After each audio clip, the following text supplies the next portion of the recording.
법원이 어떤 부분을 불법이라고 봤는지가 좀 궁금한데요. 네, 먼저 법원의 판단을 이해하기 위해선 트럼프 대통령이 지난 4월 왜 상호 관세를 부과하는지 설명했던 내용을 살펴봐야 하는데요. 트럼프 대통령은 당시 미국이 국가 비상사태에 빠졌다고 주장했었습니다. Short chronic trade deficits are no longer merely an economic problem. They're a national emergency that threatens our security and our very way of life. 무역 적자가 미국을 큰 위험에 빠뜨렸다는 논리인데요.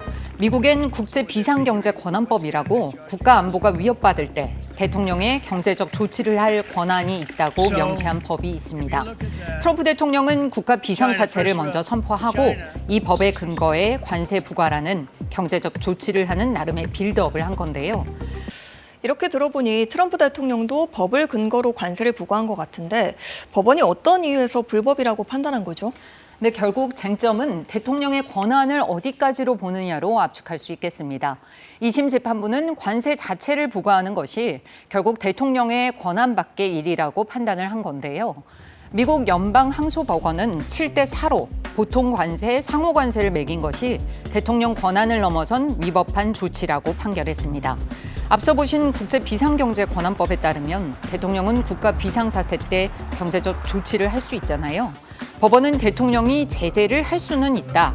하지만 관세 부과라는 조치는 아예 명시조차 돼 있지 않다면서 이 법이 대통령에게 그런 권한을 주는 것도 아니라고 지적했습니다. 이번 2심에 앞서 국제무역법원의 1심에서도 같은 맥락의 판결이 나왔었는데요. 1심에서도 상호 관세와 펜타닐 밀수를 이유로 한 관세 모두 무효라고 판단했습니다. 재판부는 다만 정부가 상고를 할 수 있으니 10월 14일까지는 관세의 효력을 유지하기로 했습니다.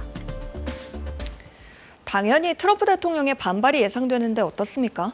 네, 판결이 나온 당일 즉각 반발했습니다. 트럼프 대통령은 소셜미디어 트루스 소셜을 통해서 먼저 이번 판결이 매우 편향된 항소법원에 의해 내려졌다고 주장했습니다. 그러면서 관세가 사라지면 미국에는 완전한 재앙이 될 것이라고 말했는데요. 결국 미국은 이길 것이라면서 대법원에 상고하겠다는 굳은 의지를 보였습니다. 결국 연방대법원의 최종 판결이 나올 때까지 변하는 건 없을 텐데 우리나라를 포함해서 관세를 부과받은 상호국들이 좀 혼란에 빠지지 않겠습니까?